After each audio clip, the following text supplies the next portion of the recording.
continuamos con los que no, muy buenas noches, y poder seguir conversando, como les había dicho Reader, ¿no? La idea es tratar de maximizar, ¿no?, el desarrollo del evento y a ver si de repente disponemos de unos pequeños breaks para terminar un tema en concreto y de ahí pueden venir preguntas, terminar un tema en concreto, preguntas para poder desarrollar este tema que es mucho más largo que el tema de la posesión. Fíjense, habíamos dicho que el derecho de posesión está muy vinculado a determinados atributos del derecho de propiedad. Y cuando hablamos de propiedad, hacemos referencia también a un poder jurídico que tiene varios atributos. El hecho de el uso, el disfrute, la disposición, la reivindicación. Y que evidentemente todas estas actividades tienen que ejercerse en función al interés social y evidentemente dentro de los límites de la ley, ¿no? No puede haber el ejercicio de un derecho de propiedad que no esté vinculado al límite de la ley, ¿no? Al ejercicio propiamente de la ley. Cuando se hace referencia al derecho de propiedad, como lo decía, ¿no? Hay que tener en cuenta también qué es lo que ha dicho la Corte Suprema. Las resoluciones del máximo órgano de justicia civil siempre nos ha planteado algunas salidas o nos ha hecho alguna referencia, alguna acotación o precisión respecto de algunos alcances de carácter normativo, ¿no? En este caso, esta casación, la 4519 del 2017, nos dice que el derecho de propiedad, dice, se ejerce de manera plena solo cuando excluye a otras personas en la participación sobre determinado bien, dado que es imposible que sobre un mismo bien concurran pluralidad de idénticos derechos de propiedad. Es decir, que no puede existir, ¿no?, que dos sujetos detenten el derecho de propiedad sobre el mismo bien, ¿no? Salvo, evidentemente, la copropiedad. Pero no puede ser que, por ejemplo, Alexander Rioja le venda la propiedad a Reader y a su vez le venda la propiedad a Norma, ¿no? Y que los dos quieran detentar el derecho de propiedad sobre el mismo bien, ¿no? Evidentemente uno lo va a excluir al otro y ya se verá bajo qué características o el de Reader o el de Norma va a primar, ¿no? Sea por una cuestión de antigüedad en el tiempo o sea por quien inscribió primero su derecho de propiedad. Salvo que yo hubiera vendido a los dos en un mismo título y los dos tengan el interés de participar como copropietarios, ¿no? Ahí no habría ningún inconveniente porque ellos tendrían cuotas ideales sobre el bien, pero yo no puedo, en principio, no es válida que un propietario venda ese mismo bien a dos personas distintas, ¿no? Y será el órgano jurisdiccional quien determine a través de un proceso llamado mejor derecho de propiedad, quien tenga que primar su derecho frente al otro, aun cuando ambos hayan obtenido esta característica. Cuando hablamos del derecho de propiedad hay que tener en cuenta también que es un derecho constitucional, es un derecho propiamente de carácter fundamental, ¿no? En diversas casaciones la Corte Suprema ha hecho también referencia a ello, ¿no? Y si revisamos nuestro artículo 2, numeral 16, y el artículo 70 de la Constitución Política del Perú, encontramos esta garantía, ¿no? Y como lo hemos señalado hace unos minutos, ¿no?, el 923 hace referencia a que quien es titular tiene la posibilidad, la facultad de uso, disfrute, disposición y reivindicación propiamente del bien. Ahora, ustedes pueden decir, pero doctor, si el derecho a la propiedad es un derecho constitucional, entonces la protección evidentemente de este derecho podría estar a través solamente de garantías constitucionales. No. No, porque existen mecanismos de defensa del derecho de propiedad que establece el Código Procesal Civil, ¿no? Y ya lo habíamos adelantado cuando hablábamos de la posesión, ¿no? ¿Cómo defiendo yo mi derecho de propiedad? El hecho de que sea un derecho constitucional no implica que necesaria y obligatoriamente tengo que ir a las garantías constitucionales, por ejemplo, un proceso de amparo para proteger el derecho disculpen, el derecho de propiedad, ¿no? Existen otros mecanismos, como señalando el tema de la reivindicación, mejor derecho de propiedad, ¿no? Que me permiten de alguna u otra manera la defensa de este derecho de carácter fundamental. Excepcionalmente, cuando podamos establecer un contenido constitucionalmente protegido que no permite a través de estos otros mecanismos defender el derecho de la propiedad, poder acudir a el uso de una garantía de carácter constitucional en defensa propiamente de este derecho.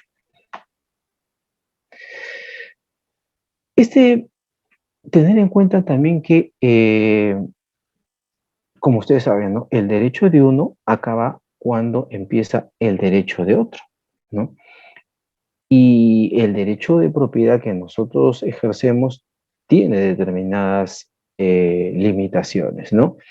Y hay que tener en cuenta que cuando alguien se considera o viene sufriendo o cree que está siendo amenazado de un daño porque el otro se excede o abusa de su derecho, evidentemente puede exigir que se le restituyan, ¿no? O se adopten las medidas necesarias del caso para poder defenderse frente a ese ejercicio abusivo del derecho de propiedad.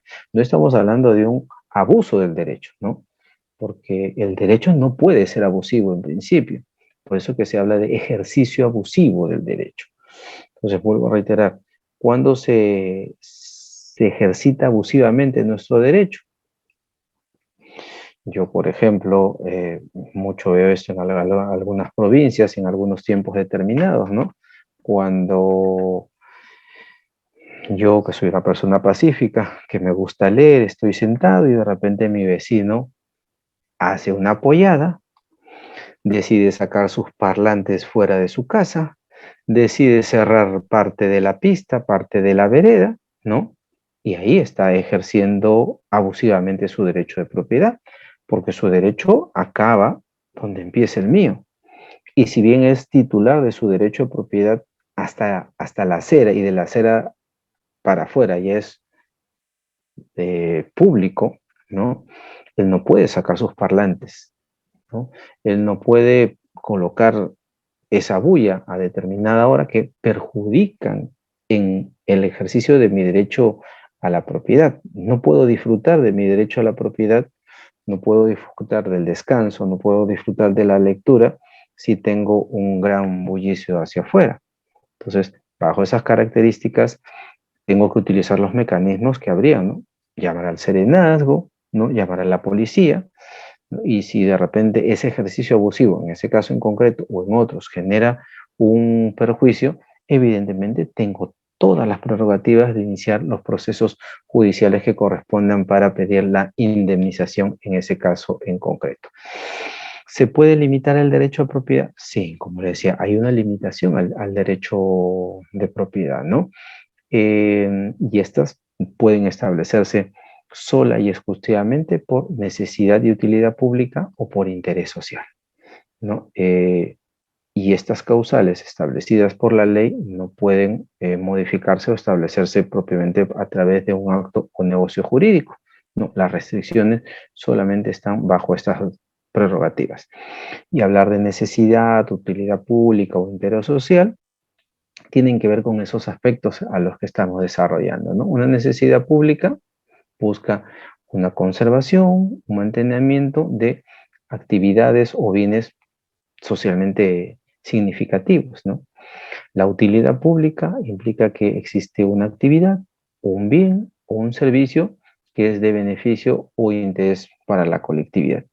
Y un interés social tiene que ver básicamente con el hecho o la razón o motivación por los cuales el Estado lleva a cabo determinadas actividades que buscan alcanzar la protección, garantía, derechos o prerrogativas a determinados ciudadanos, ¿no? Evidentemente que buscan alcanzar determinadas finalidades también que son importantes. ¿Se pueden establecer restricciones a través de actos jurídicos? Sí, ¿no? Es posible que se realice restricciones a la propiedad a través de acuerdos, ¿no? Evidentemente, para que surtan también efectos respecto de terceros, deben inscribirse en el registro de propiedad correspondiente, como hablábamos hace unos minutos, ¿no? ¿Qué es lo que pasa si yo alquilo una propiedad? ¿No? Y eso es una recomendación para muchos de ustedes, ¿no? Si tengo un cliente que ha alquilado una propiedad, lo primero que tengo que recomendarle a mi cliente es que inscriba su alquiler. Doctor, pero eso me va a salir más caro. Sí, pero te va a dar una garantía. ¿Qué sucede si el propietario del bien que te está alquilando a ti la propiedad decide venderlo? El nuevo propietario va a desconocer tu alquiler. Pero si yo, inquilino, inscribo en los registros públicos, no, este contrato de arrendamiento, venga, propietario que venga, tendrá que respetar, ¿no? Por eso se establece que si bien hay restricciones de carácter convencional, ¿no? Para que pueda generar protección frente a terceros, estos deben estar debidamente inscritos y que garantizan propiamente ciertos derechos de estas personas, ¿no? Las restricciones que podemos encontrar de carácter legal, ¿no? Con relación a nuestro derecho de propiedad, encontramos muchas figuras, ¿no? Vuelvo a reiterar, dado la temática que nos ha tocado en esta segunda hora, poder desarrollar cada uno de estos aspectos nos va a tomar mucho más tiempo, pero ya lo hacemos en referencial para que ustedes puedan revisar rápidamente su código civil y encontrar que las restricciones convencionales al derecho de propiedad lo podemos encontrar en el derecho de uso, habitación, superficie, servidumbre, ¿no? Que habíamos hablado también hace unos minutos. Y casualmente, tomando en cuenta ya no resoluciones judiciales de nuestro máximo órgano civil, que es la Corte Suprema, también encontramos que el Tribunal Registral de alguna u otra manera ha regulado o establecido estos aspectos. Sí, es posible que se puedan establecer restricciones de carácter temporal a la propiedad por acuerdo, siempre y cuando no impliquen la vulneración de normas de carácter imperativo o normas de orden público, ¿no? Hay diversas resoluciones que ha emitido la SUNART casualmente en el sentido de poder amparar, poder inscribir o no inscribir algunas limitaciones o algunas restricciones al derecho de propiedad a través de un acuerdo. Y que cuando de alguna u otra manera se pierde este derecho de propiedad, ¿no? Que no solamente está el uso, ¿no? El disfrute, sino también la posibilidad de reivindicar, ¿no? La posibilidad de recuperar nuevamente esa propiedad que yo he perdido por alguna circunstancia de hecho o de derecho que no encuentre definitivamente un amparo propiamente legal. Y esta acción reivindicatoria es imprescriptible, es decir, no hay un plazo o un momento en el cual se me limite este derecho. Doctor, pero hace un momento usted habló de la prescripción adquisitiva y si usted me está diciendo que yo soy propietario de un bien, sí soy, y lo he dejado por 15 años, 20 años, y me dice usted que la propiedad, la reivindicación es imprescriptible. Sí, pero ¿cuál es tu límite? Tu límite es que si antes que ejerzas ese derecho de reivindicación, esa acción, perdiste la propiedad, ¿no? Por el no uso del bien y alguien la adquirió prácticamente por prescripción. En ese caso, mi acción reivindicatoria no procede. Entonces, es muy importante, fíjense, sí, es imprescriptible, siempre y cuando no se haya ejercitado el derecho del poseedor a plantear o haber adquirido el bien por prescripción adquisitiva de dominio, ¿no? La Corte Suprema ha definido de alguna u otra manera en diversas resoluciones, ¿no? Lo que se entiende por acción reivindicatoria, ¿no? Y en ese caso, en esa casación se hace referencia a que es una acción real por excelencia, evidentemente porque está protegiendo un bien, lo que se protege es un derecho real. Es el derecho real más completo que se protege, que ya hemos dicho cuáles son todas las prerrogativas o alcances que tiene el derecho de propiedad y que puede ser interpuesto, dice, por el propietario no poseedor contra el poseedor no propietario. Es una de las definiciones más antiguas, ¿no?, que se conocen con relación a la reivindicación, ¿no? Siempre se nos enseñó, se nos dijo, ¿qué es el derecho de reivindicación? Es el derecho que puede ejercer, ¿no?, el propietario no poseedor contra el poseedor no propietario, ¿no? Ya después vamos a hablar cómo, de alguna u otra manera, este, podemos encontrar que esto en el tiempo ha venido variando bajo esas características, ¿no? En esta casación también, ¿no?, se hace referencia a la figura de la reivindicación, ¿no? Y ahí se menciona propiamente que uno de los atributos del derecho de propiedad es la reivindicación. Ya lo habíamos analizado, 923 del Código Civil. Entendía inicialmente, como dice, la pretensión real destinada a conseguir la restitución de la posesión del bien, de la que se encuentra privada el propietario, de persona que solo tiene la calidad de poseedor, ¿no? Sin embargo, dice la Corte Suprema, en virtud de su propia naturaleza, el derecho de propiedad excluye la posibilidad de que otra persona alegue idéntico derecho sobre el mismo bien. El ejercicio del atributo reivindicativo comprende también la posibilidad de recuperar la posesión del bien de persona que incluso se le atribuye el derecho de propiedad. ¿Y estamos hablando de qué otra figura? Claro, estamos hablando de lo que es el mejor derecho de propiedad, que lo habíamos hablado hace unos minutos, y que mucho tiempo, ¿no?, nuestra jurisprudencia, nuestra Corte Suprema, muchas veces no permitía que se pudieran acumular las dos pretensiones, ¿no? Entonces, o planteas reivindicación o planteas mejor derecho de propiedad. No se pueden plantear ambas, o no se pueden resolver en un mismo proceso ambas pretensiones, ¿no? Y terminaban declarando la imprecedencia de un proceso. Primero, si quieres tú plantear la reivindicación, primero acredítame que eres propietario, así que anda un mejor derecho de propiedad, que te declaren propietario y después vienes a plantear un proceso de reivindicación. No, eso ya se ha dejado de lado hace mucho tiempo, por lo cual es posible acumular a la reivindicación el mejor derecho de propiedad.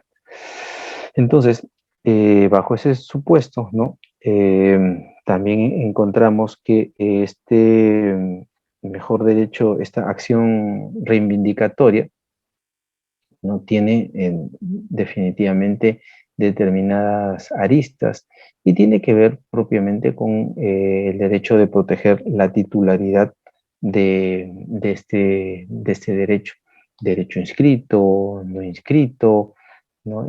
Siempre y cuando se pueda verificar, acreditar, comprobar que hay una oponibilidad respecto de un sujeto con relación a otro. Dentro de esas limitaciones al derecho de propiedad, también encontramos a la expropiación, ¿no? Y la expropiación tiene una normatividad muy especial. Hay un decreto legislativo, el 1192, que aprueba la ley marco de adquisición de la expropiación. Y el Código Procesal Civil también establece dentro de sus normas, ¿no?, el procedimiento que se tiene que llevar a cabo para lograr materializar o efectivizar la expropiación de un bien bajo las características que ahí se dan. Así como habíamos visto que el derecho de posesión tiene mecanismos para su adquisición, la propiedad también tiene diversas formas o mecanismos en las cuales se puede adquirir esta, ¿no? Una de ellas es la apropiación, ¿no? Y la apropiación tiene que ver básicamente con esa detentación que se puede dar con relación a un bien. Y ahí encontramos la apropiación de cosas libres, ¿no? Por ejemplo, yo voy a la playa, ¿no?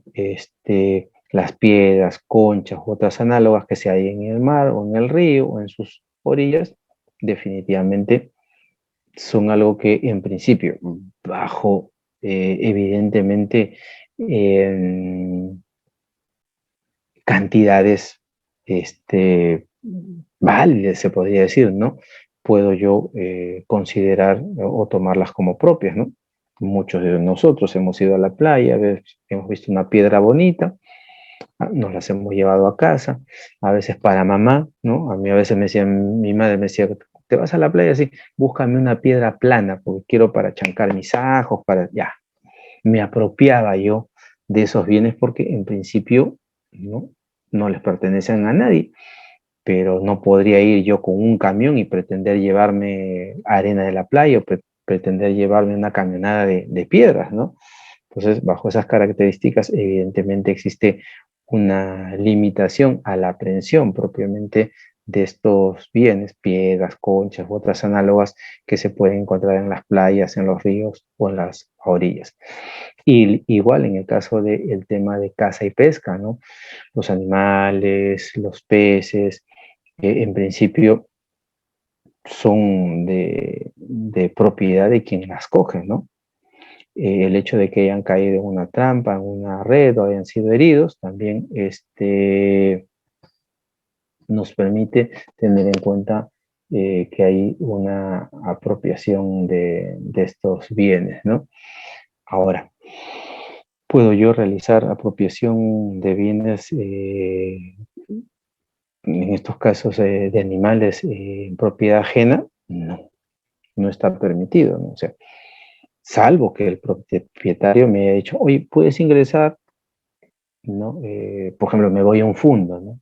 Pago mi entrada por un fondo o el propietario me ingresa, tiene una laguna, tiene un río y por ello puedo pescar. Sí, si tengo autorización, pero si no tengo autorización, definitivamente no puedo cazar, no puedo pescar, porque de alguna u otra manera estaría afectando el derecho de propiedad del propietario propiamente del bien. Habíamos hablado que el propietario es propietario del bien y de los accesorios, ¿no? Que pudiera tener este bien cuando hacíamos referencia en las primeras horas de este curso. ¿Puedo hallar determinados bienes? Sí, puedo hallar también determinados bienes perdidos, ¿no? Pero algo que no sucede, ¿no? Lamentablemente es una realidad y es un tema de educación, de formación, ¿no? Nosotros podemos ver un celular en la calle, podemos ver una maleta en la calle y muy pocas personas se atreven a devolverlas, ¿no? O a ir a alguna entidad del Estado, a alguna municipalidad o de repente a una delegación policial a entregarlo, ¿no? Son muy pocas personas que son reconocidas incluso por ese hecho, ¿no? Pero la norma establece que quien encuentre un objeto de carácter perdido, tengo que entregarlo a una autoridad municipal y esta se va a encargar de publicitar la existencia de este bien perdido. Solo en el caso de que hubieran transcurrido 3 meses y nadie lo reclamara, se procederá a la venta, ¿no? Y a la venta en una subasta pública, casualmente por esta autoridad municipal, y producto de esta venta de estos bienes, se dispone que 50% será para la municipalidad y 50% para la persona que lo encontró. Pero como sabemos que todo este procedimiento es muy largo y tedioso, entonces mucha gente decide no entregarlo a la municipalidad, quedarse con el bien y lamentablemente es un mal defecto que tenemos, ¿no? Yo he tenido la oportunidad fíjense, de ir a Europa, en España, como ustedes saben, y hace un momento lo comentaba, me he llevado una maestría en Jaén, ¿no? En España, y me ocurrió en alguna oportunidad que por despistado dejé un libro en una banqueta donde la gente se para a tomar un bus para ir trasladarse de un lado a otro. Y pasaron más o menos 6 horas desde que ocurrió eso y regresé y dije, pucha, ya lo perdí. Y regresé y encontré, ¿no? Este libro ahí, ¿no? Como que, vuelvo a reiterar, y en el peor de los casos me dijeron, si usted esto lo hubiera dejado dentro del bus, alguien se lo entregaba al chofer y el chofer se lo hacía llegar o ponía en conocimiento esta circunstancia. Entonces, tiene que ver mucho con la educación que a veces portamos nosotros, ¿no? Evidentemente, quien pierde un bien y quien lo encuentra, y a veces vemos muchas veces, ¿no? Que se me perdió mi perrito, se me perdió mi gatito, se me perdió mi lorito y te doy una recompensa. Sí, es posible que se pueda dar una recompensa por la pérdida de algunos bienes, ¿no? Es más, personas que a veces por alguna circunstancia han dejado sus maletines, cosas en un taxi, ¿no? Y son bienes que solamente le pueden servir a ellos o documentos que solamente le pueden servir a estas personas, eh, dan recompensas, ¿no? Y es posible establecer estas características. En búsqueda de tesoro en terreno ajeno, no está permitido, ¿no? Eso no es propiamente posible, no está amparado por nuestro derecho estas características. Quien busca un tesoro sin autorización expresa del propietario, evidentemente está obligado a el pago por una indemnización de daños y perjuicios que pudiera causar esta actividad. Igual en el tema de si se encuentra un tesoro en un terreno ajeno, ¿no? Un terreno que no tiene en principio propiedad, en un terreno que no está cercado, no está sembrado o no está edificado, ¿no? Más allá de que quien haya encontrado este tesoro se va a repartir en un porcentaje igual con el propietario del bien bajo esas características, ¿no? El patrimonio cultural también encuentra una protección, ¿no? Y hay leyes especiales como la 28.296 que permite proteger el derecho a la propiedad de lo que constituye un patrimonio cultural de la nación. Y acá también encontramos una limitación al derecho de propiedad, ¿no? Si un bien es declarado patrimonio cultural de la nación, evidentemente, más allá de la protección que tenga que darle el Estado, ya no puede ser objeto de comercialización bajo ninguna característica. Hasta acá, a ver, vamos a ver, porque he visto algunas manitas levantadas. Diego, ¿alguna pregunta? Estimado Diego, ¿cómo estás? Buenas noches. Gracias por activar su cámara. Adelante, estimados participantes, también quienes quieran intervenir, su cámara activa, por favor, para darles pase. Diego, ¿cómo estás? Buenas noches. ¿Puedes activar tu audio? Sí, ¿qué tal? Excelente. ¿Cómo está? Qué gusto saludar. Doctor, buenas noches. Ante todo, más que todo, una pregunta. Cuando en la diapositiva de gastos y gratificación por el hallazgo, si en este caso sea un objeto de que no invaluable, se podría decir, o que no se pueda tener valor, ya sea una mascota, ¿en qué casos se podría dar el tema de la recompensa? A ver, muy interesante la pregunta. Normalmente es que la recompensa tiene que, en principio tiene que haber alguien que la proponga. O sea, en caso de bienes como tú dices, por ejemplo, un perrito, ¿no? Yo encuentro el perrito, en principio yo no sé quién es, lo puedo dejar en una delegación policial, si es que el animalito se deja agarrar también, ¿no? Pero si ya hay una recompensa y hay un ofrecimiento de quien dice, oye, quien encuentra a mi perrito, mi gatito, le voy a dar esta recompensa. Y evidentemente al encontrar al animalito, se me tendrá que dar ello. Pero si no hay un ofrecimiento de recompensa y es un bien, como usted lo ha señalado, no tiene un valor económico, ¿no? Puede tener un valor moral, afectivo, todo, pero no hay un ofrecimiento de recompensa, no tiene estas características. En caso de bienes valorables, sí, o sea, quien los encuentra tiene que entregarlos, ¿no? Vuelvo a reiterar, si pasan los 3 meses y nadie los reclama, se procede a una subasta y se reparte entre la municipalidad y la persona que lo ha encontrado. Doctora Patricia. Doctora Patricia, muy buenas noches. Qué gusto saludarle. Damos pase al audio. Doctora Patricia, adelante. Buenas noches. Agradecer al doctor por la ponencia muy didáctica. Doctor, mi pregunta es con respecto a si bien es cierto, a la reivindicación. Usted decía que es imprescriptible, ¿no? Poder pedir un predio que pase, que es de nuestra propiedad, que se reivindique por A o B, que se ha perdido la posesión, ¿no? Dígame usted, de repente, en las casuísticas que usted ha, porque he escuchado que ha sido magistrado, creo, ha trabajado en Iquitos, me parece. Sí. Entonces, de repente, en esa trayectoria, en su trabajo, ha visto casos donde se han presentado la reivindicación frente a, después, la demanda de reivindicación la ha presentado después de que antes ya haya sido presentada una demanda de prescripción, ¿no? Por la persona que está poseyendo. En este caso, se supone que ella lo pide porque tiene pues más de 10 años. Pero si es así,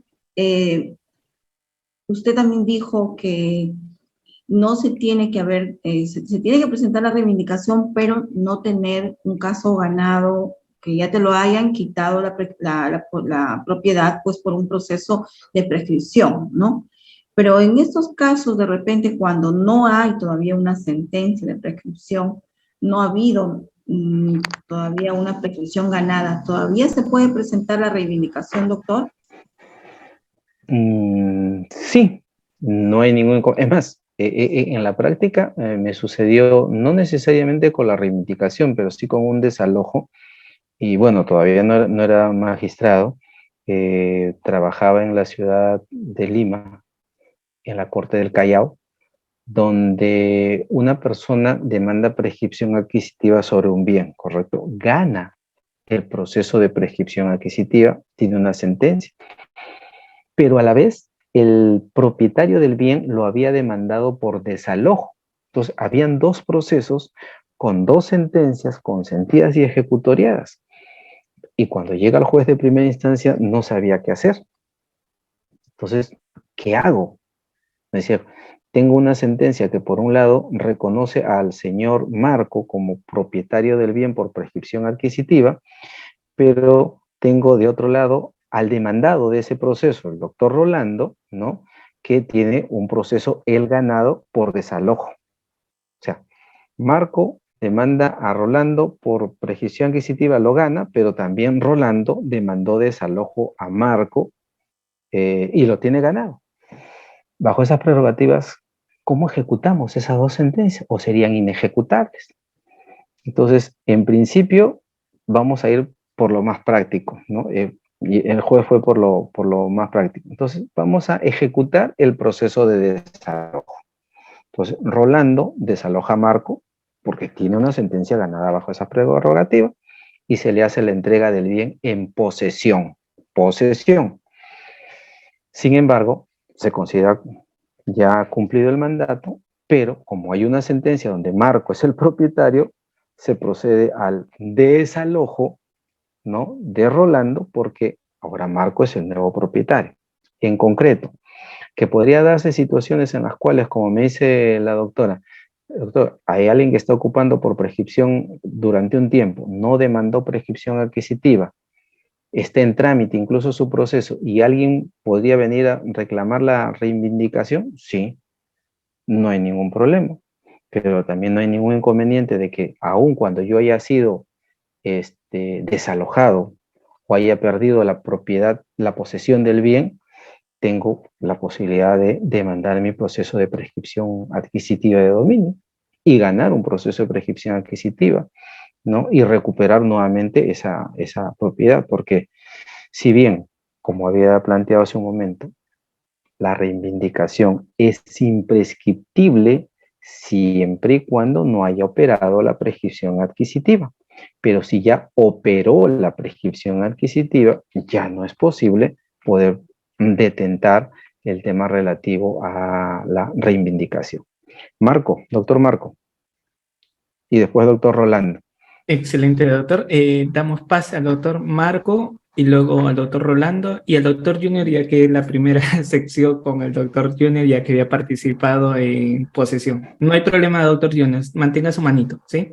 Doctor Marco, adelante, por favor. ¿Está activo su audio?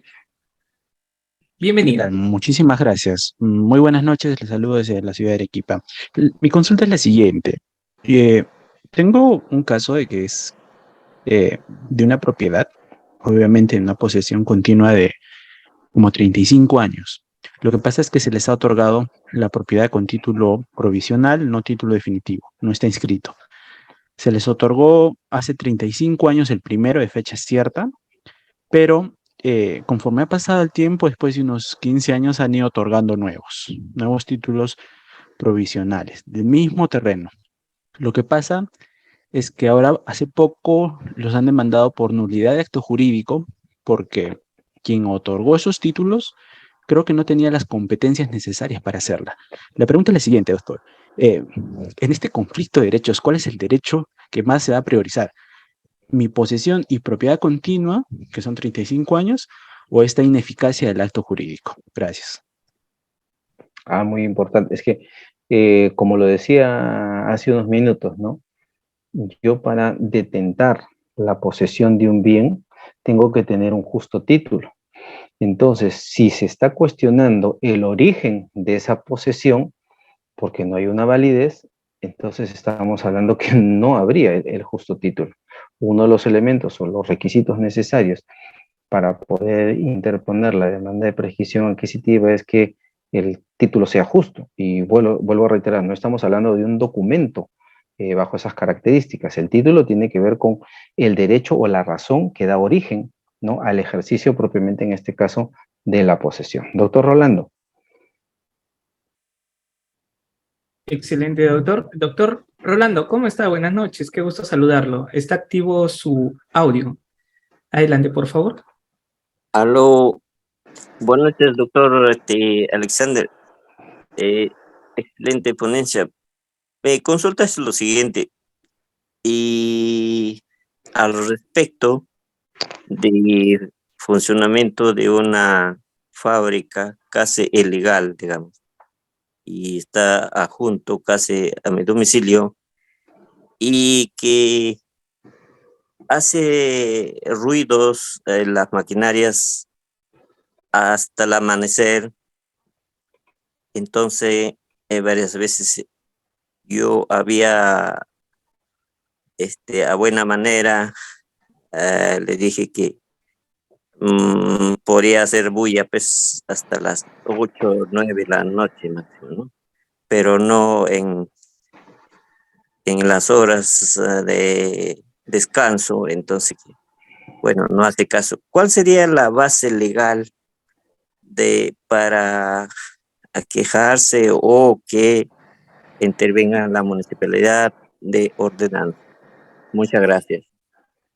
Claro. En principio, la municipalidad ha tenido que entregarle una autorización de funcionamiento, y la autorización de funcionamiento tiene que establecer determinadas limitaciones, más aún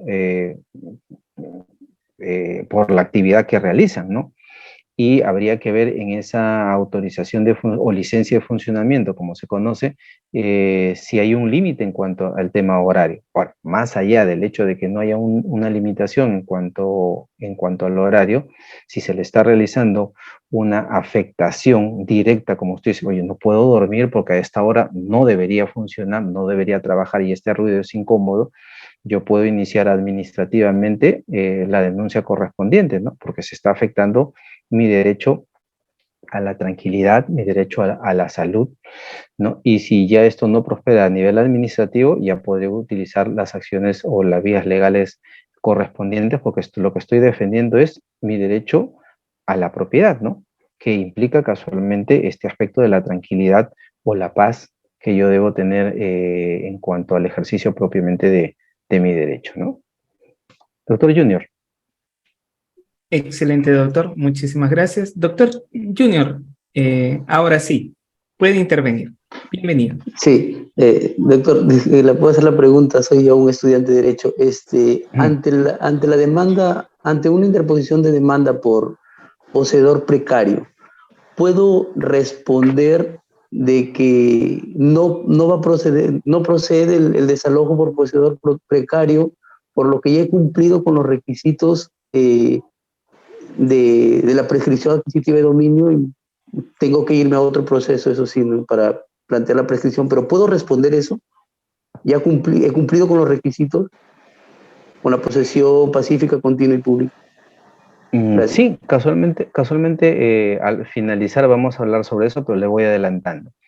Nada impide que yo pueda en un proceso de desalojo decir, señor juez, por si Bueno, acaso yo soy propietario por prescripción adquisitiva, que si bien todavía no tengo la resolución judicial que puede acreditar ello, tengo que presentar todos los documentos para que el juez vea esa situación y pueda incluso determinar o establecer o disponer, si bien sobre el fondo no va a resolver porque el juez no podría resolver en un proceso de desalojo sobre la prescripción adquisitiva, pero sí puede establecer de alguna u otra manera las prerrogativas para decir, oye, acá hay un derecho que puede exigir esta persona que podría yo más adelante interponer una demanda o paralelamente, de repente, una demanda de prescripción adquisitiva. Y hay un pleno casatorio que ha establecido eso y justo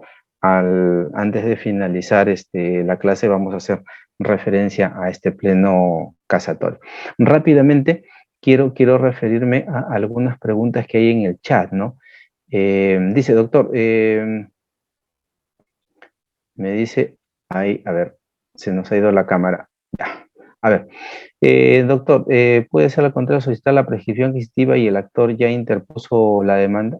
Sí, no hay ningún problema. La prescripción adquisitiva de dominio no debería proceder si hay un proceso de desalojo, dado que no cumpliría con el presupuesto de la posesión pacífica. Ojo, la posesión pacífica, estamos hablando que se da durante todo el tiempo de prescripción.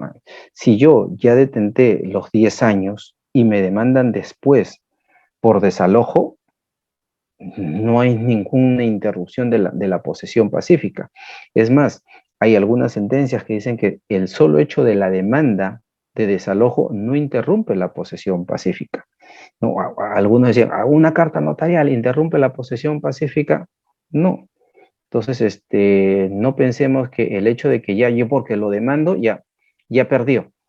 Vuelvo a reiterar, si yo ya cumplí con el lapso de tiempo, los 10 años, ¿no? Y después me demandan por desalojo o me demandan por reivindicación, no es que yo haya perdido el tema de la posesión pacífica. Doctor, para que haya prescripción adquisitiva no debe haber mala fe. A ver, la prescripción adquisitiva puede ser de buena fe o de mala fe. Entonces, si hay buena fe, hasta 5 años. 10 años, incluso de mala fe. Entonces, sí podría darse una situación bajo esas características. Una municipalidad provincial emitió un título de propiedad de un usuario a los 90 años, sin embargo, el predio titulado no tiene manzana ni numeración, en consecuencia no hubo habilitación humana. Respecto a qué puedo hacer, tengo que ir a la misma municipalidad porque no puedo demandar o no puedo solicitar que se pueda habilitar si previamente la municipalidad no da propiamente estas prerrogativas. ¿Por qué se dice que la posesión debe ser con justo título y sin justo título? Tiene que ver con la razón o el motivo propiamente del por qué yo estoy ejerciendo un derecho de posesión con relación al bien. Justo título, es decir, previamente se me vendió la posesión o yo creía tener algún derecho o algún derecho me amparaba para yo estar ocupando el bien y cuando no lo tengo, o sea, no existe ninguna documentación que pueda acreditar ello. Por eso incluso dije en la sesión anterior, ¿no? Que yo puedo entrar a una propiedad, disculpando el término, romper la puerta, meterme, vivir ahí por 10 años y si vivo de manera pacífica esos 10 años, o sea, si bien irrumpí en el bien de manera ilegal y de manera no pacífica, pero los 10 años sí me he comportado con buena fe y de manera pacífica, es decir, no ha habido ningún acto que haya impedido el ejercicio de mi derecho de posesión o de propiedad, yo puedo propiamente realizar la prescripción adquisitiva de dominio. Bueno, entonces hablemos de la especificación y la mezcla. Algo que en singular son muy pocos casos los que podemos a nivel judicial que se hayan podido establecer, pero son supuestos en los cuales hablamos de la unión, ¿no? de dos bienes, ¿no? Para formar un tercer bien, ¿no? Entonces se entiende que lo que de alguna u otra manera los bienes que hayan aportado cada uno de ellos, se entiende que hay una especie de copropiedad. Por ejemplo, en el tema de la elaboración de un vino, ¿no? Eh, por ejemplo, que haya proporcionado una cantidad determinada a alguno de ellos, uno es el propietario de uno, o en el caso de la creación de un cuadro artístico, ¿no? Yo soy el pintor, yo produzco la obra, pero el lienzo le pertenece a otra persona. Entonces estamos hablando propiamente de la especificación. Y la mezcla, cuando se dan propiamente por una situación de voluntariedad, por una situación de casualidad, ¿no? Un ejemplo claro es, se mezclan dos vinos, un vino tinto con un vino blanco, sale un tercer producto, oye, excelente, ya, listo. Y sobre todo que es difícil, ¿no? Diferenciar, o sea, ¿cómo separo yo el vino blanco del vino tinto que se mezclaron, ¿no? O de un perfume, como se estableció en ese caso en concreto. Entonces, en la mezcla no hay esa posibilidad, por lo menos, de separar bajo estas características. Otra de las figuras que también poco se da, poca práctica encontramos es el tema de la accesión, ¿no? Se adhiere un bien a otro cuando de manera material, de alguna u otra manera, podemos encontrar la unión, ¿no? Es una de las diversas formas en las que se adquiere también el dominio, ¿no? Y ahí vuelvo a reiterar dos figuras muy importantes, la aluvión y la abulsión, ¿no? La aluvión tiene propiamente que ver con incrementos que se van dando de manera sucesiva, imperceptible, ¿no? De un bien sobre otro, ¿no? A veces por algunas circunstancias, ¿no? Eso ocurre rara vez, más bien ocurre lo contrario, ¿no? Que a veces uno va perdiendo terreno, ¿no? En una oportunidad como juez me tocó un proceso judicial en el cual reclamaba cierto derecho de propiedad al bien, pero ya el río se había llevado su propiedad del señor, ¿no? O sea, medimos desde la pista hasta el lado, ¿no? Donde supuestamente él tenía su derecho de propiedad y ya él, o sea, lo que a él le pertenecía como propiedad ya no existía porque el río se lo había llevado, ¿no? Y puede darse ese tipo de situaciones, más de pérdida que de ganar propiamente. Y el tema de la abulsión es cuando el río, ¿no? Por lo general, arranca un pedazo de terreno de un lado y se lo lleva propiamente al otro, ¿no?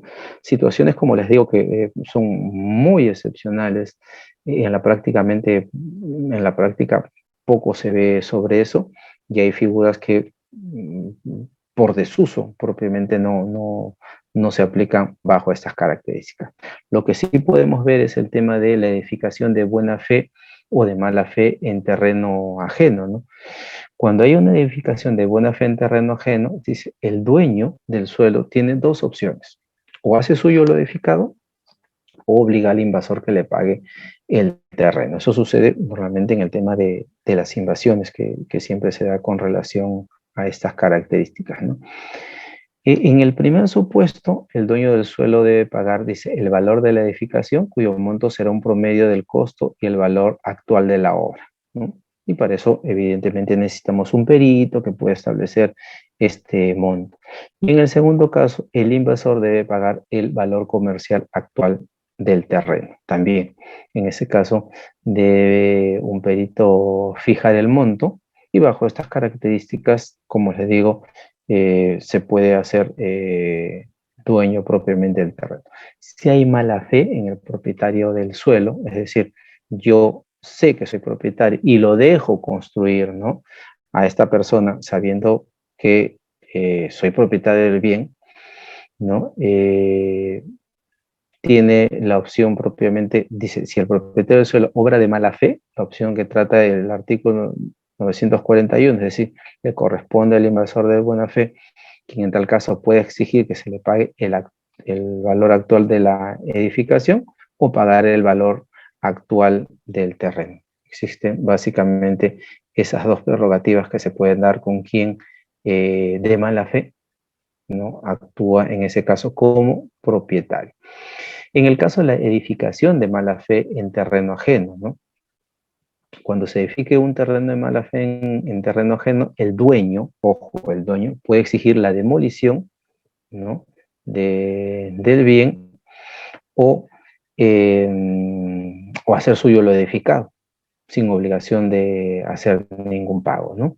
Esos son aspectos que también establece nuestro Código Civil de alguna u otra manera. En el caso de los colindantes, se dan diversas situaciones, ¿no? Puede darse el propietario, adquiere el terreno pagando su valor, o puede exigirse al invasor que lo adquiera totalmente, o pueda establecerse básicamente los aspectos que ya hemos hablado de edificación de mala fe en terreno ajeno.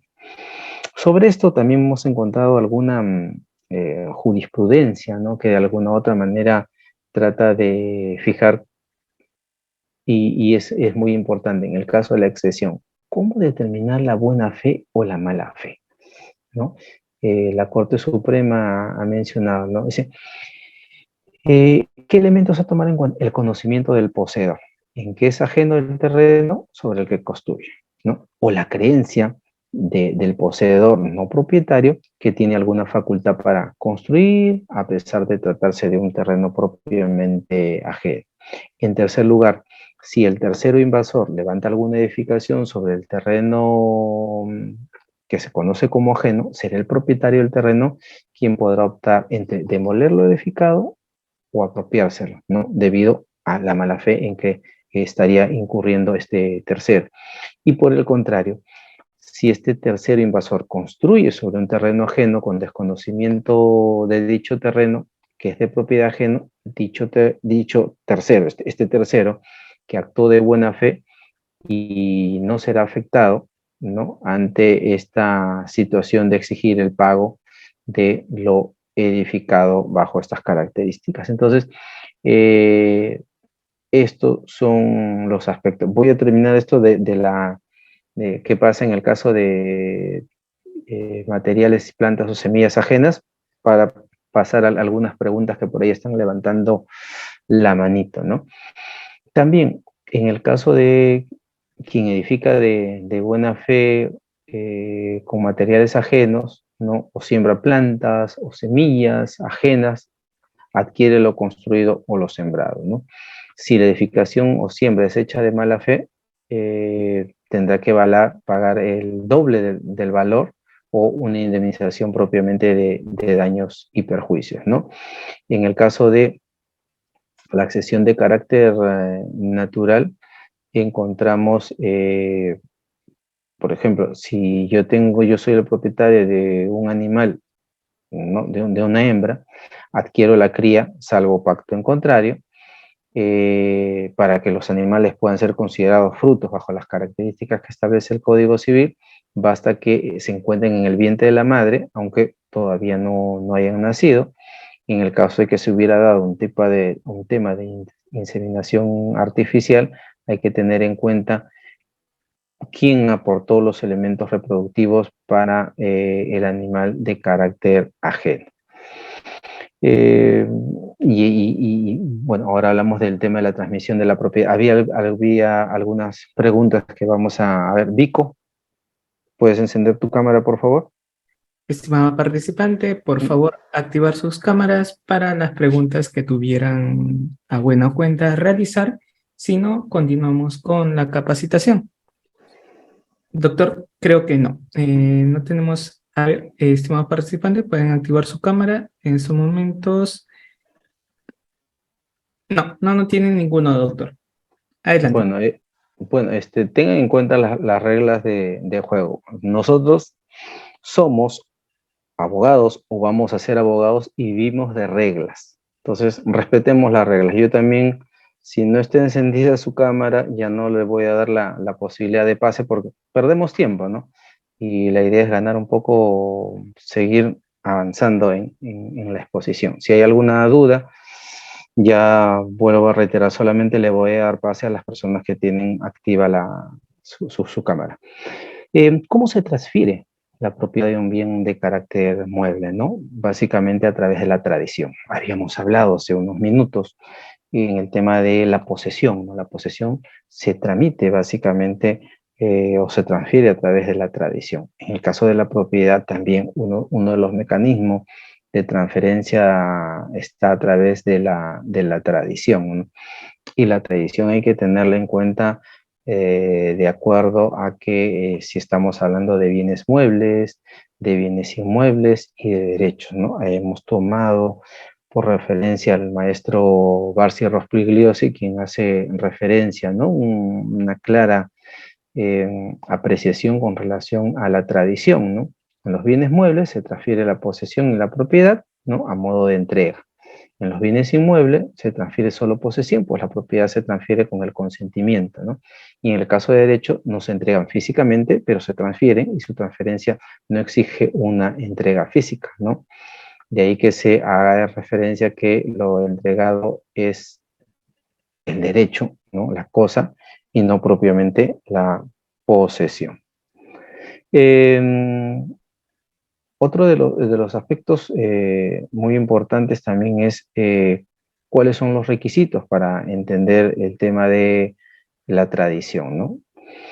Que existan dos sujetos. Evidentemente, si no hay una persona que transfiere el bien y no hay una persona que adquiere el bien, no encontramos a los elementos propiamente subjetivos, ¿no? Que haya una vinculación entre ellos, una relación de carácter jurídica, ¿no? O un acto, un negocio jurídico que permita casualmente este acto de transferencia, que existe evidentemente el bien objeto de transmisión, ¿no? Que puede ser un bien mueble o inmueble, y definitivamente la entrega material del bien, ¿no? O sea, si yo no hago esta transferencia, esta transmisión del bien, definitivamente no es es un requisito necesario para que pueda tener validez el acto de tradición. En el tema de la adquisición de bienes muebles bajo estas características, ¿no? Hay que tener en cuenta que quien de buena fe, ¿no? Y como propietario recibe de otro la posesión, adquiere el dominio, aunque el enajenante carezca de una facultad para hacerlo, salvo, evidentemente hay que tener en cuenta de los bienes perdidos o bienes adquiridos con infracción penal. Es decir, si yo he hurtado o he robado un bien y lo transfiero a otra persona, definitivamente esto no implica una transferencia válida de la propiedad, ¿no? Ahí estamos hablando de bienes que están exceptuados, tanto los perdidos o adquiridos bajo estas características. En el caso de los bienes inmuebles, ¿no? Solamente el hecho de haberme comprometido, solamente el hecho de haberme obligado a enajenar un bien determinado, me hace acreedor a la propiedad del mismo, ¿no? Salvo si hubiera establecido una situación completamente contraria. Este aspecto es muy importante tomarlo en cuenta con la relación a bienes de carácter inmueble. ¿Hasta acá alguna pregunta para entrar ya al tema de la prescripción adquisitiva? Sí, doctor, tenemos al doctor José Fernández y a la doctora Llaven, sí, espero haber pronunciado de manera correcta y dispénseme, quizás no. Doctor José, adelante, por favor, primero usted. Buenas noches, doctor. Yo quisiera hacer una consulta. Yo tengo un caso acá Doctor en... José, casos particulares no, por favor. Si lo va a No, una poner... consulta sobre la compra de una propiedad que han adquirido 46 personas. Se compró de una empresa particular con un contrato privado y ha pasado más a ver, las propiedades se compraron en el 2008 y estamos en 2026, más de 14 años digamos, en la posesión. Y se puede hacer la prescripción adquisitiva de esas propiedades. Como lo había señalado, en principio, quien ocupa un bien de manera pública, pacífica y continua en calidad de propietario por más de 10 años, puede plantear el tema de la prescripción adquisitiva de dominio. Eso es como una regla, pero como toda regla tiene sus excepciones. Entonces, esa es la regla. Y había que ver, como lo he señalado hace varios minutos, en cada caso en concreto, si se encuentra dentro de las posibilidades de estas personas de ejercitar este derecho, ¿no? Y poder adquirir el bien por prescripción adquisitiva. De repente hay unas limitaciones, de repente no cumple con algunos requisitos, o de repente, no sé, por eso, como planteamos al inicio, ¿no? Casos particulares no puedo dar una respuesta porque no conozco el tema, ¿no? Y para dar una respuesta puntual tendría que conocer, analizar, investigar el tema. No es que no quiera responderles a las preguntas. Yo le puedo decir una respuesta y después resulta que los hechos que ustedes me están contando no son en su totalidad, sino de manera parcial, y de repente más adelante, uy, el doctor Rioja me dijo esto, y no es así, claro, es que no le puedo dar una respuesta porque no conozco el tema en concreto, ¿no? Por eso, sobre casos puntuales, prefiero no dar ninguna respuesta. Sí, doctora Yabel. Muchas gracias, doctor. Doctora Yabel, muy buenas noches. Está activo su audio. Adelante, por favor. Uy, su audio, doctora. Le voy a dar oportunidad en unos minutos, vaya solucionando su audio, ¿sí? Por favor, no se le escucha bien. Doctora Rina, buenas noches. Está activo su audio. Buenas noches, ¿me escucha? Sí, le escuchamos bien. Ya, mire, doctor, una pregunta. Yo quisiera saber si yo puedo tomar posesión de un terreno, una azotea, algo así, sin que tenga título. O sea, no está inscrito en registros públicos. A ver, si me expreso mejor. Compré una azotea, vamos a suponer, ¿ya? Y esa azotea figura como azotea, pero yo hago en esa azotea una casita con techo. Los Yo puedo, aires. claro, los aires. Y de ese aire yo arriba también construyo. Lo vendo esa como azotea y quiero ya ser dueña de lo de arriba, pero no tiene título, solamente son aires de la azotea. ¿Se puede uno posesionar de eso? Muy interesante. Ahora, hay que ver, como les digo, siempre hay limitaciones al derecho de propiedad. Por ejemplo, yo vivo en un edificio, por ejemplo, de 5 pisos, y eso es lo máximo que ha permitido construir la municipalidad. Yo sobre el quinto, como vivo en el quinto piso, decido hacerme unas escaleritas y decido hacerme un cuartito en el quinto piso. Después, o sea, tengo que ver en el caso en concreto si hay alguna limitación respecto a la municipalidad, ¿no? Que puede haber establecido hasta dónde se puede construir o no. Pero en principio, si no hubiera esa limitación o no hubiera esa restricción, yo tendría que presentar, como todo requisito de una demanda de prescripción adquisitiva, los planos perimétricos de ubicación, y de repente cuando voy a llevar a avisarlos, me van a decir que no, entonces no voy a poder plantear mi prescripción adquisitiva.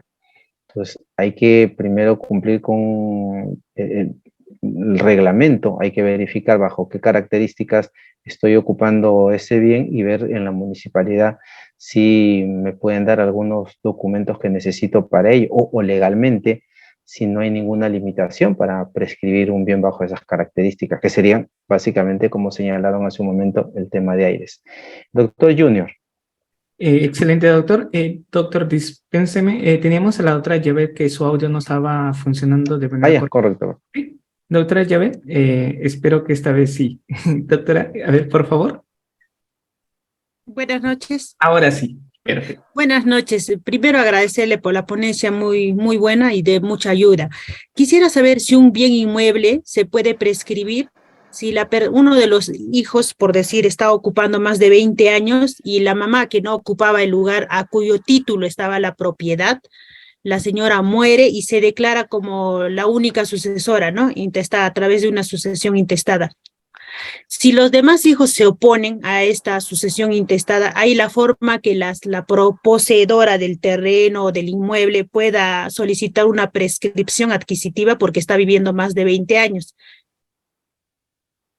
Ya, yo, como les decía hace un momento, yo puedo sumar los plazos posesorios. Dos, yo puedo demandar la prescripción adquisitiva porque todavía los hermanos no tienen título, todavía no se ha iniciado un proceso de declaratoria de herederos. Entonces, por lo tanto, todavía no hay quienes podían oponerse. En todo caso, ellos se van a oponer, pero ¿cuál sería el título para que ellos se opongan si todavía son potencialmente herederos, pero no tienen la calidad de tal? Entonces, habría que ver, vuelvo a reiterar, si esta persona, esta mamá, eh,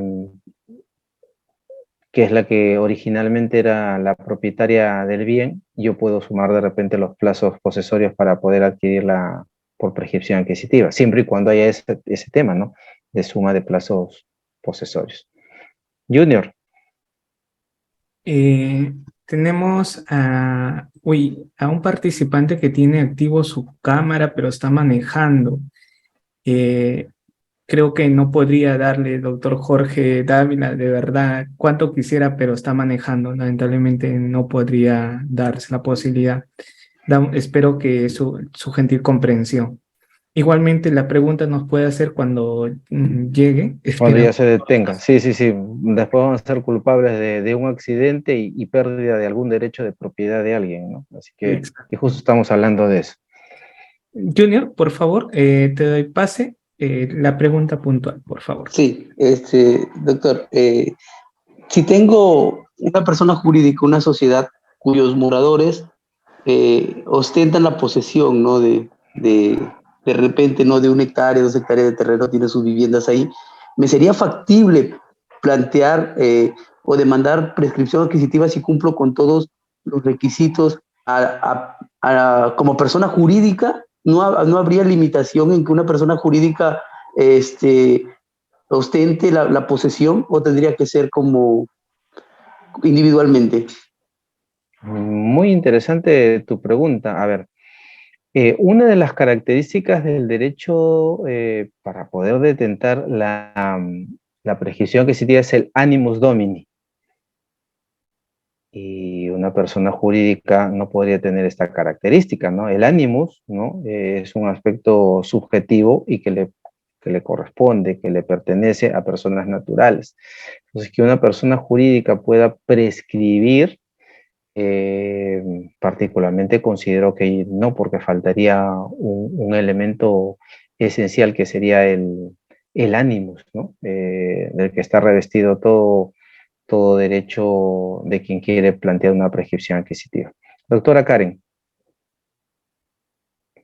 Doctora Karen, ¿está activo su audio? Los demás participantes que quieran intervenir, por favor, le van a activar sus cámaras, ¿sí?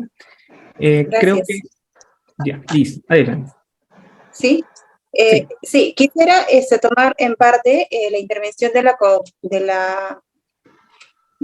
persona que intervino sobre los aires, y a partir de ahí quisiera consultarle si es que, bueno, si estamos hablando de la prescripción de todo el dominio, pero yo quisiera saber, y sé que hay alguna forma, ¿no? Registralmente, que se pueda prescribir parte de un predio, ¿no?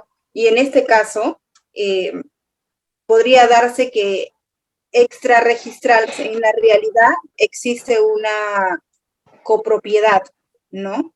Porque, bueno, si bien es cierto, el Código Civil no permite la prescripción entre copropietarios, pero si es que en la realidad existen 2 copropietarios, ¿no? Pero no está debidamente formalizado entre los registros, sé que se puede prescribir parte de un predio. Esto es posible para poder llevar o partir de ahí y que más adelante pueda darse lo de la prescripción adquisitiva entre copropietarios. Ya, en principio, si usted me dice que extrarregistralmente aparece el bien de propiedad de X, ¿no? pero ahí viven X e Y, o viven Y y Z, ¿no? ¿Yo puedo prescribir parte de un bien? Sí, se puede prescribir parte de un bien, no hay ningún problema, siempre y cuando, como usted lo ha señalado, no haya una copropiedad. Entonces, yo puedo solicitar la prescripción de parte del bien. Vuelvo a reiterar, hay que cumplir determinados requisitos, no solamente es el tema de la posesión pacífica, pública y continua. Recuerden que el Código Civil, el Código Procesal Civil, establece que yo tengo que presentar planos perimétricos y de ubicación, y estos planos tienen que estar visados por la municipalidad. Entonces, si la municipalidad no me visa, la municipalidad me dice, oye, no puedo visar bajo estas características, entonces no es posible.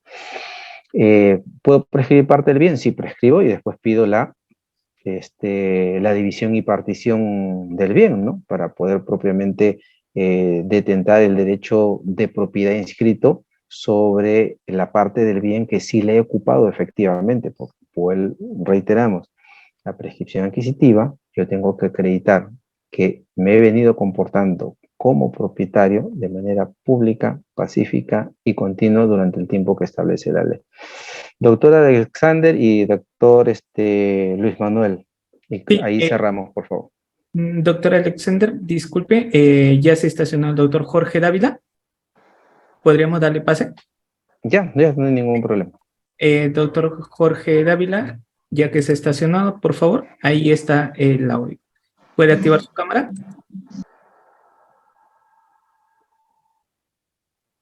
Sí, adelante, por favor. ¿Puede activar su audio? ¿Su audio? Adelante. No, está fallando su audio. Le estoy dando pase, pero no se puede.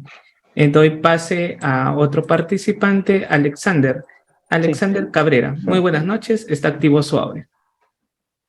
¿Qué tal? Muy buenas noches, doctor. Buenas noches. Quisiera más que todo consultarle, doctor, en cuanto cómo se podría realizar la prescripción adquisitiva de dominio sobre una parcela, pero no de todo el perímetro de la parcela, sino de un porcentaje mínimo que podría ser 200 hectáreas de terreno, un supuesto, pues, ¿no? ¿Cómo se podría operar ahí? ¿Se podría solicitar la prescripción adquisitiva de dominio de una porción del terreno, de una parcela, individualmente, o es imposible, doctor? En el tema de prescripción adquisitiva, vuelvo a reiterar, tiene que ver con el hecho de ocupar de manera pacífica, pública y continua un bien, que tengo que cumplir con requisitos de establecer los límites, ¿no? Por eso que hay como requisito, vuelvo a reiterar, el tema relativo a una memoria descriptiva, ¿no? Y también la visación de esa memoria descriptiva y los planos perimétricos. Entonces, nada me impide que yo pueda, sobre una totalidad del bien, prescribir parte del mismo, ¿no? Siempre y cuando, vuelvo a reiterar, de acuerdo a las limitaciones también que pueden establecerse a nivel administrativo, ¿no? Le digo porque en alguna oportunidad una persona pretendía prescribir 40 metros cuadrados de una propiedad porque ocupaba eso. Y hay un área mínima que se tiene para poder hacer una vivienda, ¿no? Entonces, esa área no correspondía bajo esas características y evidentemente un juez no podía admitir. Pero si usted me está hablando de una parcela y solamente quiere prescribir parte de ella y cumple con los requisitos, no habría ningún problema para poder lograr ello. Doctor Luis Manuel. Damos pase, doctor Luis Manuel, está activo su audio. Adelante. Buenas noches, muchas gracias, doctor. Una consulta, ¿sería posible en un inmueble de 2 pisos de que aunque se haya hecho la prescripción, se haya hecho la sucesión intestada con, digamos, el propietario que falleció y son, no sé, digamos 4 hermanos, uno de los hermanos vivía en el segundo piso y su esposa ha vivido ahí 10 años o más de 10 años, pedir ella la prescripción adquisitiva, aunque la propiedad en realidad ella la haya utilizado siendo esposa de uno de los hijos? Claro, pero ella ahí está reconociendo de alguna u otra manera, sabe cuál es la situación legal del bien. Particularmente, yo creo que no, porque ella de alguna u otra manera, a ver, estamos hablando de que ella es esposa o cónyuge de uno de los copropietarios, ¿no? Y que ella podría tener un derecho también de copropiedad respecto de ese bien en caso fallezca el esposo y estaría bajo el mismo o las mismas características que sus cuñados. Entonces yo considero que en ese caso no creo que un juez pueda admitir una demanda bajo esas características, ¿no?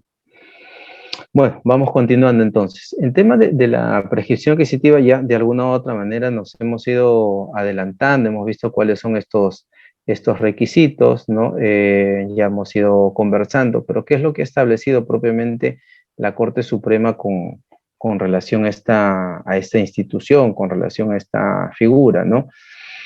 En la doctrina se señala que la prescripción adquisitiva, también conocida como usucapión, es una consecuencia de la protección de la posesión, ¿no?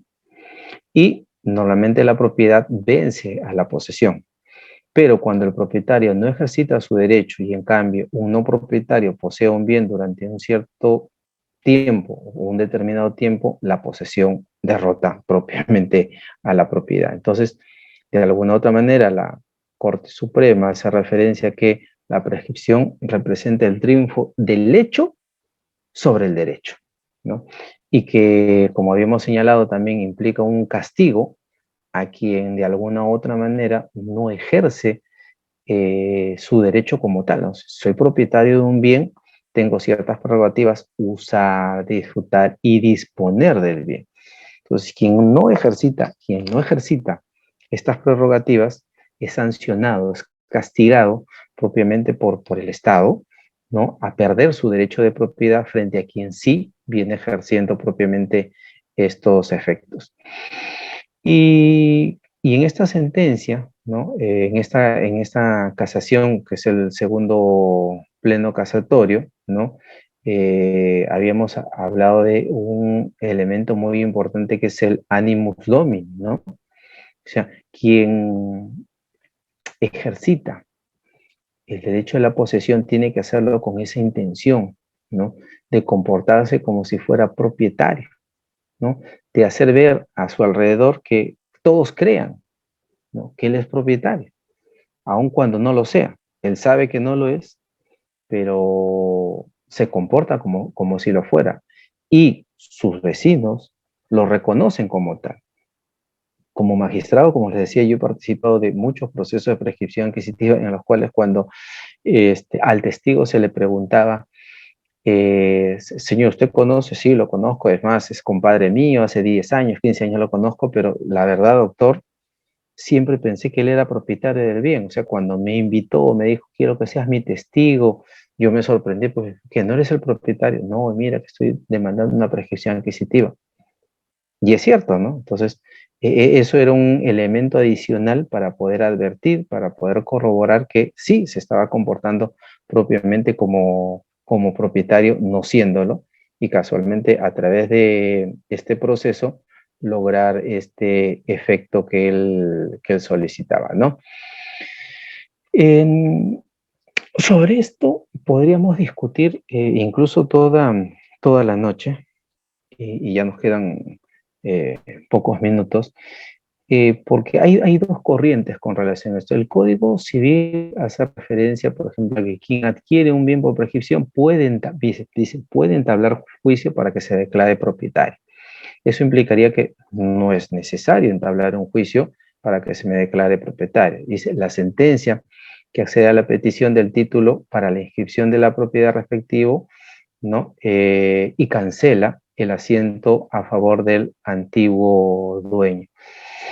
Y el Código Procesal Civil, cuando también hace referencia al proceso como tal de prescripción adquisitiva de dominio, ¿no? Dice, el poseedor, o sea, se tramita como proceso abreviado la demanda que formula el poseedor para que se le declare propietario por prescripción, ¿no? Entonces, mientras que para algunos autores es declarativo, para otros es de carácter constitutivo, y así ha venido oscilando también mucha jurisprudencia, ¿no? Quienes decían, oye, tú vives por 10 años, ya eres propietario, ¿no? Solamente te faltaría tener una sentencia para poder ejercer, pero si yo vivo 10 años, ¿verdaderamente soy propietario del bien? ¿Tengo la posibilidad de ejercer estos derechos, estas prerrogativas que hemos revisado en el artículo 923 del Código Civil? ¿Se le da al propietario? ¿Puedo disponer? ¿Puedo reivindicar? ¿No? ¿Puedo usar y disfrutar? Sí, pero no puedo utilizar las otras prerrogativas que como tal me corresponden. Para eso necesitaría que tener inscrito mi derecho en los registros públicos, ¿no? Para poder disponer propiamente del bien. Entonces, ha oscilado nuestra jurisprudencia en estos dos aspectos, ¿no? Para alguna sala establecía que es un proceso propiamente declarativo, y para otros es un proceso propiamente de carácter constitutivo. Y hablábamos, ¿no? Hace un momento que se puede interrumpir el término de prescripción, sí, si el poseedor pierde la posesión o si es privado de ella, si mi posesión tiene que ser de manera pacífica, pública y continua. Entonces, esa continuidad se puede ver afectada cuando hay una pérdida de la posesión o cuando hay una privación, ¿no? Puede ser por una resolución judicial o puede ser por alguna otra situación. Pero si esto cesa, ¿no? Antes del año, o si por sentencia se me restituye, nuevamente vuelvo a continuar con el tiempo que se me requiere para esas características. Entramos a una fase de algunas preguntas antes de entrar ya a la propiedad predial. Vico. Estimado participante, ¿está activo su audio? Adelante, por favor. Buenas noches. La diferencia entre constitutivo es declarativo, por cuanto lo que es constitutivo es entre el acuerdo entre partes. Eso es cuando se celebran contratos de compraventa, donaciones, ¿no? Y declarativo porque el juez declara a una persona propietario encima del derecho real de otro propietario. Por lo tanto, como no puede haber dos propietarios, el juez lo declara propietario preferencial sobre el propietario original. Entonces ahí el juez por eso no constituye el derecho de propiedad, lo declara, nada más. Esa es la diferencia. Ahora, respecto a hay prescripción corta, prescripción larga, prescripción de bienes urbanos, rurales. Doctor Vico, ¿no? disculpe, ¿cuál es su pregunta, por favor? Mi pregunta sería, habiendo una ley de imprescriptibilidad sobre bienes estatales, ¿por qué el Estado, a través de instituciones públicas, reconoce la prescripción adquisitiva administrativa y no la judicial? Muchas Esa es la gracias. pregunta. Muy amable. Ya, correcto. Así como el Estado, como usted ha dicho, otorga o tiene propiamente la titularidad de determinados bienes y que se le puede decir que tienen carácter de imprescriptible, como toda ley, como toda circunstancia de derecho, puede haber una excepción. Entonces, también la ley ha establecido la posibilidad o la particularidad como una excepción de que determinados bienes puedan ser, siendo bienes de propiedad del Estado, puede establecerse la posibilidad de que el mismo Estado pueda otorgar a través de procesos administrativos la prescripción de esos bienes. Y estamos hablando de bienes propiamente de carácter rural, como usted lo ha señalado. Entonces, es la ley la que determina bajo qué características, por qué razones, por qué circunstancias, ¿no? Propiamente el tema relativo a establecer una realidad, ¿no? Lamentablemente, nuestro sistema, el sistema nacional, a pesar del tiempo que ha pasado, hasta la fecha no se tiene un catastro real de qué bienes son de particulares y qué bienes son del Estado. A pesar del tiempo transcurrido, no muchas personas no, de alguna u otra manera, no utilizan las vías o los mecanismos legales para poder reconocer su propiedad. Es decir, hoy día yo con mi tocayo Alexander decidimos vender, él me vende su propiedad, yo le digo, ya, confío en ti, listo, le pago y no lo inscribo en los registros públicos y queda así, y queda así por mucho tiempo. Entonces, mucho tiempo se ha vendido, se vende propiedades y muchas de ellas no están registradas. Entonces, la realidad no necesariamente se contrasta con lo que aparece en los registros públicos. Y de ahí la existencia de muchos procesos judiciales, ¿no? Casualmente, porque personas venden a 2 o 3 sujetos el mismo bien.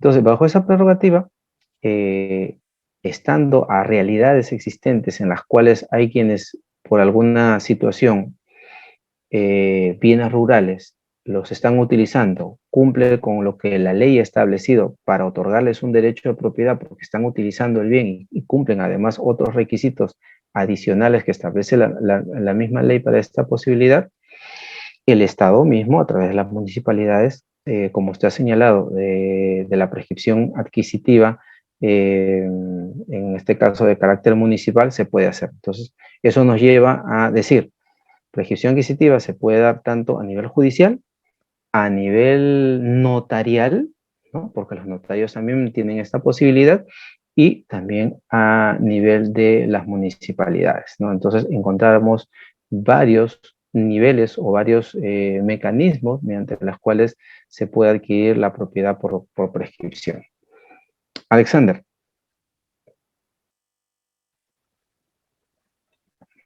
Doctor Alexander, está activo su audio. Adelante, por favor. Nuevamente le doy pase. Doctor Alexander. Listo, adelante.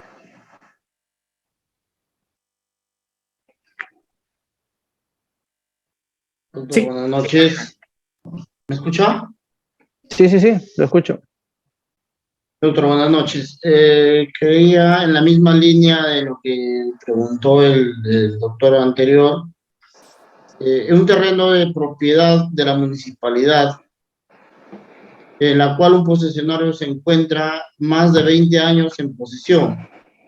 Este terreno que esté inscrito ya en catastro de la municipalidad, ¿es posible que la misma municipalidad ejerza un desalojo sobre ese terreno, un desalojo extrajudicial, sin haberle notificado al posesionario que tenía en ese entonces la posesión por más de 20 años, aún estando inscrito ya dentro del catastro de la municipalidad y estando pagando los tributos?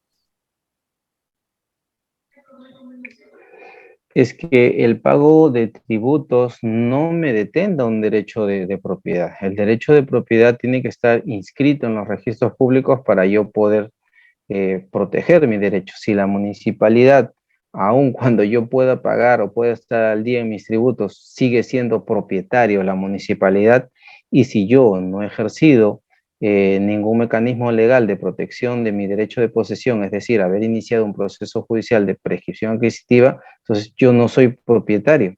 Es como la canción de el Puma José Luis Rodríguez, ¿no? Dueño de ti, dueño de qué, dueño de nada, ¿no? O sea, no tengo ninguna posibilidad de proteger hasta que no tenga una resolución judicial, como hemos visto hace unos minutos, que pueda proteger mi derecho de propiedad bajo esas características, ¿no?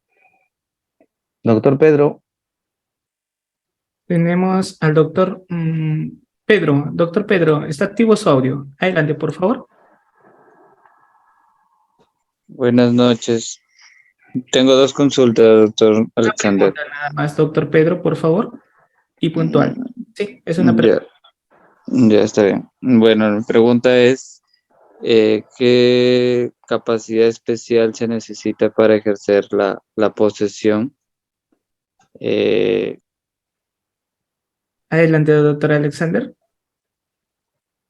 Bueno, lo hemos venido explicando este segundo. Capacidad como tal, No, o sea, los requisitos propiamente para el derecho, para plantear una demanda de prescripción adquisitiva es la posesión pacífica, pública y continua, ¿no? Por más de 10 años, ¿no? Y cumplir los requisitos que además establece el Código Procesal Civil que permitan acreditar eso. Capacidad propiamente tiene que ser un mayor de edad, porque un menor de edad no puede prescribir un bien, ¿no? Después, los requisitos que son comunes al derecho propiamente de propiedad. Doctor Luis y Luis Joseph, y con él cerramos este bloque. Vuelvo a reiterar, ustedes ya saben, el hecho que levantes tu manito, pero si no tienes activado tu cámara, lamentablemente eso ya lo ha señalado en su momento, no se le puede dar el pase para las preguntas. Doctor Luis y Joseph, y con él cerramos. Doctor Luis, está activo su audio. Adelante, por favor. Buenas noches. ¿No lo escuchamos bien, doctor? Buenas noches, ¿me escuchan ahí? Sí. Ya, agradecerles por la ponencia. Doctor, esta consulta surge a raíz de un tema que han venido tocando bastante acá, ¿no?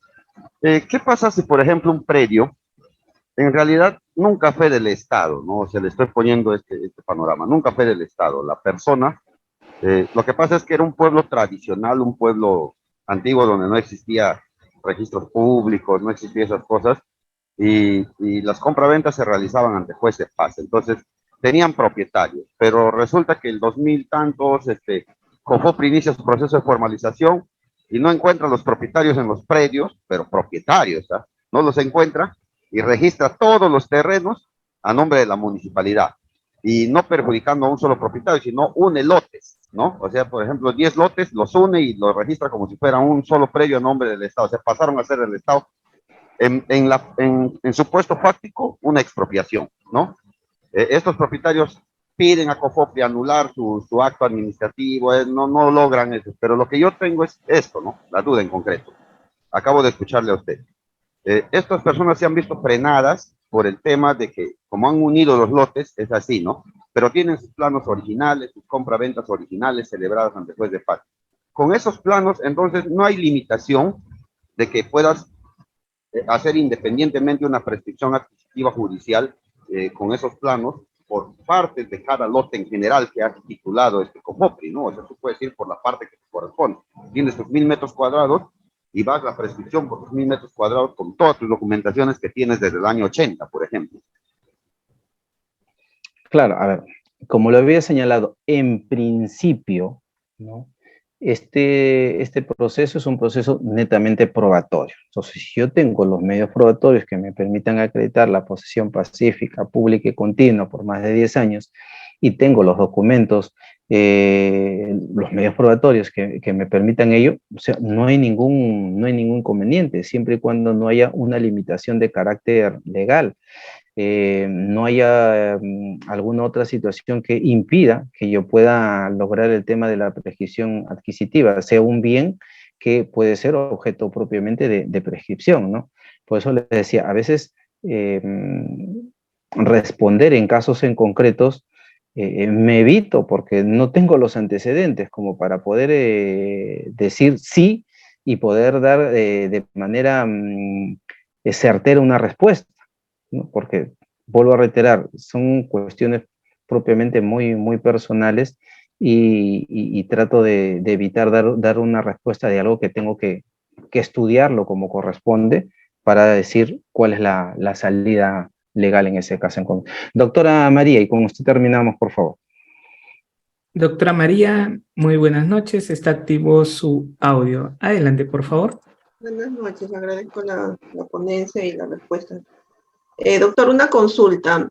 El registrador en un caso de prescripción, cuando ya ordena la inscripción del predio en registros, si detecta que hay una inexactitud en el registro, es decir, podría decirse que el predio tiene una mayor extensión que le pertenece a otro, es necesario insistir con el juez para que obligue al registrador que lo inscriba, o el registrador, o lo que dice el registrador se tiene que respetar y ya no se puede inscribir. Ya, correcto. Lo que la ley establece es que sí, el registrador puede fijar alguna observación con relación a la no posibilidad o imposibilidad de inscribir un bien por algunas características o situaciones. Sin embargo, pese a ello, tiene que cumplir con el mandato judicial. Es decir, si el juez ordena, entonces el registrador inscribe y señala, ¿no? Yo inscribo por un mandato judicial. Ahora, que esto después se pueda materializar, se pueda concretizar en la realidad, habría que verlo, porque a veces, como usted ha señalado, ¿no? De repente puede ser de que se haya establecido una limitación, un lindero que en la práctica no corresponde en la realidad y eso va a generar un problema adicional, pero las resoluciones judiciales se tienen que cumplir sí o sí, ¿no? Y bajo esas características, el registrador tiene que cumplir con el mandato. Entonces, si en la ficha registral aparece esa delimitación, porque así lo ha ordenado el juez, así se tiene que inscribir. Que después, materialmente, eso no se pueda llevar a cabo por alguna otra circunstancia, ya será mérito de algún otro proceso judicial si correspondería. El bien también tiene las características de tener la propiedad del suelo, sobresuelo y subsuelo, ¿no? Entonces, en estos aspectos también el código hace referencia a ello y el mejor derecho de propiedad incluso se puede disponer sobre estas características. En esta sentencia de la Corte Suprema, la 2157, casualmente reconoce esta posibilidad de que en el caso de una propiedad predial, cuando haya aire, suelo y subsuelo, puede incluso tener diferentes propietarios. Nada impide que pueda realizarse ello bajo estas características. Ahí hemos establecido incluso algunos alcances del mejor derecho de propiedad, que si bien no es propiamente de análisis de esta exposición, hemos querido referenciarlo para poder establecer de que ya la Corte Suprema puede o establecido a través de este tipo de resoluciones judiciales que esta descomposición que se podía hablar del derecho de propiedad puede generar diversos propietarios con relación a cada uno de los elementos. También en el caso de que haya una amenaza de una obra con relación a un bien, también se puede solicitar la reparación o la demolición o adoptar algún tipo de medida preventiva si efectivamente el bien colindante puede generar algún perjuicio a mi propiedad, ¿no? El tema de lo que es la propiedad predial también se establece aspecto de régimen, hay que tener en cuenta la zonificación, los procesos de habilitación, su división, limitaciones y normatividad especial en cada caso en concreto, ¿no? Y eso es lo que de alguna u otra manera me hacían referencia, ¿no? Entonces hay que tener en cuenta estos aspectos antes de poder plantear ello. Otro de los aspectos muy importantes y que también merecería incluso hasta un curso solamente sobre eso es el tema de la propiedad horizontal, ¿no? Hay una ley, la ley 27.157, que regula ello y hay un decreto supremo que se refiere a la propiedad horizontal bajo este aspecto. Vamos corriendo un poquito más por el tema de la hora. Estamos hablando de los derechos que se puede tener un propietario, derecho de cercarlo, el derecho, y eso genera propiamente una limitación con relación al bien. Hay para eso algunas figuras que también el Código Civil ha establecido, como el tema del amojonamiento, el deslinde, figuras poco utilizadas sobre todo en lugares costeros, ¿no? A veces en algunas provincias se puede establecer propiamente ello, pero también son algunas figuras que de alguna u otra manera se aplican poco. Esto es muy clásico, lo hemos visto de repente en algunos memes, lo hemos visto en el Facebook, ¿no? ¿Qué es lo que pasa con el derecho de corte de ramas y raíces, ¿no? Según la norma, todo propietario puede cortar las ramas de los árboles que se extienden sobre el predio y las raíces que invadan, ¿no? Y cuando sea necesario podrá recurrir a la autoridad municipal o judicial correspondiente. Y es la pregunta, ¿no? ¿Quién es el propietario de estos plátanos? ¿El dueño del terreno donde está cayéndose, se podría decir, o el propietario es el dueño del árbol?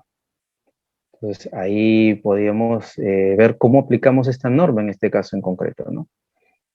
Si bien dice todo propietario puede cortar las ramas y árboles que se invadan, si yo corto, evidentemente estos plátanos caerían en mi terreno por mi propiedad y yo sería propietario del mismo. O el propietario del terreno colindante podría decir, oye, se ha caído mis plátanos en tu casa, pero esos plátanos son míos. Entonces, ¿qué aplicamos ahí en ese caso en concreto? ¿Quién es el dueño de los plátanos? ¿El dueño donde está la palmera, en este caso, o el árbol, o el dueño de los plátanos sería donde, en este caso, vemos en la fotografía? A ver, lo dejamos eso para... Y finalmente el tema de la extinción de la propiedad, ¿no? ¿Cuándo se extingue la propiedad, no? Hay diversas formas de extinción de la propiedad, ¿no? Hacemos referencia a la extinción en razón propiamente a la adquisición por otra persona, a la destrucción o pérdida del bien, al tema de la expropiación, que hicimos referencia de manera muy general, o el abandono del bien durante 20 años, y en ese caso sí pasa el predio automáticamente a dominio del Estado, ¿no? Si es antes de ese plazo, yo puedo plantearlo el Estado a través del tema propiamente de la expropiación, ¿no?